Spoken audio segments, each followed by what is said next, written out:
Hello everyone, and this is my review for WWE NXT on November the 4th, 2015. And, this is a really... I think this is a really good NXT because, mainly because of most of the matches on there, because a lot of the matches didn't really have much story built outside of the final match. Final match of the night, you had Asuka going up against Cameron, Eva Marie in another match. Both matches, I like the match with Asuka and Cameron, mainly because they are just showing how quickly, how quick she can move in the ring and how quick she gets off her maneuvers. Also displaying her character a little bit more and a little bit more. Honestly, I feel like Asuka could be a great heel in some way, because she does a lot of mocking and everything and celebrating inside of the ring. She could play I think she could play a really good heel down the road, and if that's the route that they're going to go with. Now for Eva Marie's match, no, just again, you really don't get a flow of the match with her. And that's just what I see right now. You really don't get much of a flow to the match. Her finishing maneuver this week was... We'll put it like this. Could be interesting if she could pull it off in a more fluid motion. It did not feel like a fluid motion in there. She still moves around like she's almost stiff as a board in some ways. It just doesn't come off all that good. And now, granted, don't get it wrong, she's still relatively new in the terms of actually having wrestling matches, even though she's been with the company for 2 years. So you would like to see if she could, I still want to see if she can, garner a little bit more experience, or if this is just as good as she's going to get and they're going to just play off of her star power that she has through Total Divas. So we'll see where they go with that. I see them probably doing a match with her and Bayley here pretty soon at some point, just to see how things work. But we'll see where they go with that. And then you also had Bull Dempsey in a match as well. That didn't really serve too much of a purpose outside of what they're doing with the tag team of Andrew Dawkins and what is his other teammate's name? It's Fulton, I believe, is the last name for him. Just off of what they're going with that, Fulton being very, very frustrated with Dawkins about his drive and willingness to, actually succeed in what he's doing and everything in there. So, they were building some kind of story between the two of them. Other than that, didn't serve too much of a purpose for their match. You had a great backstage promo. Two really good backstage promos with Dawkins and Wilder interrupting Cameron as she was trying to give a status update on Enzo and Big Cass after their attack from the week before, and then them going and then bringing it into the fact that they have the tag team title match the very next week. I like the aspect of them using the wheelchair, saying, "Hey, we're going to put the Von Villains in wheelchairs," and forces them to.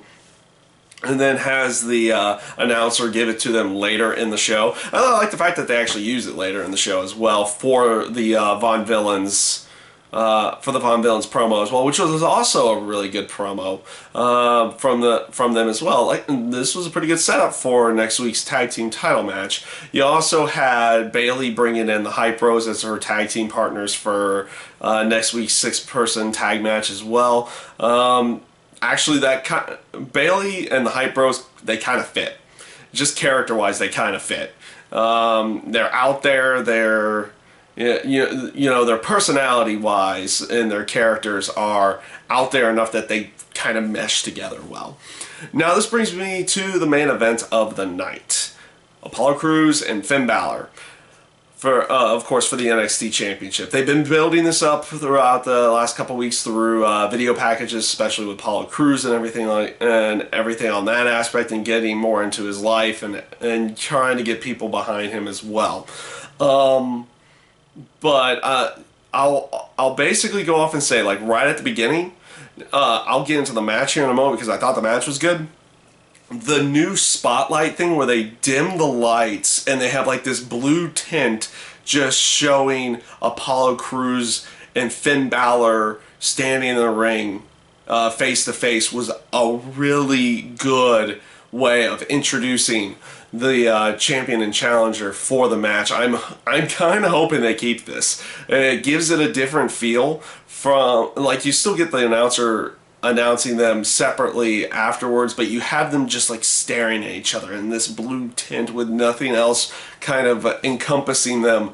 And I thought it was a really good way of going. I hope they keep this. Again, it makes it feel a little bit more different from the main show, and I'm hoping they can do this in like the larger arenas like they're probably going to do for the NXT England show coming up in December. So we'll see if they can keep that one going. I like it. I hope they keep it. Now for the match itself, really good match. Really good match. I liked what they basically did throughout the entire match until the end of it. It was kind of, you do one thing to me and I'll do it right back to you type of, it was like reaction, counter reaction throughout the entire match, and I actually ended up really liking that. It was it did come off actually believable, even though the size difference between the two of them. It felt like, yes, Finn Balor could hang with Apollo Crews in this case. In there, and yes, I know, like, Finn Balor's the NXT champion and everything, but just like size and everything and build would make you think that maybe Finn Balor wouldn't be as believable, but they made it pretty believable here. And like I said, I liked the aspect of the action, counter reaction, and it wasn't just like, oh, Apollo Crews attacks and then Finn Balor would counter react. It was in some cases where Finn Balor would attack and then the counter reaction would come from Apollo Crews. I liked how they timed those spots throughout the entire match, setting it up for the end for when Baron Corbin interfered in the match, going after Apollo Crews. Now, they could be going somewhere with just Apollo Crews versus Baron Corbin. I'm not sure where they're going, but they could be going in some kind of area where he might be going after the championship, or maybe we're going to get some kind of multi-person one because, well, because Baron Corbin was going after Finn Balor as well, and Samoa Joe got rid of him and then turned heel on Finn Balor. Now, this is where I was thinking they were going to be doing something with Samoa Joe and Finn Balor here, and of course I was right in this area. I don't really necessarily read over the spoilers. You just feel like this is where they're going to go with it, and sometimes that predictable route is not a bad thing because it leads into something pretty good. I liked the interaction between Joe and Balor in this case. I liked how Joe it almost came off as like he didn't want to do it, but he felt like he needed to do it to get to where he wanted, and that was going after the NXT title, which he felt like he deserved already a shot at that title. So yeah, in the end, I think the turn came off really, really good for Samoa Joe, and we'll see where they go with everything here. We could be getting a multi-man match, maybe a fatal four-way or a triple threat, or you might have two separate feuds with Baron Corbin and Apollo Crews and Samoa Joe and Finn Balor down the road here. So we'll see where they go with everything. And like I said before, this NXT was a really good one, I thought. They did a pretty good job of doing what they needed to do to set up not only the next week, but also get these turns and setting in motion storylines for the future. And we'll see how everything works out.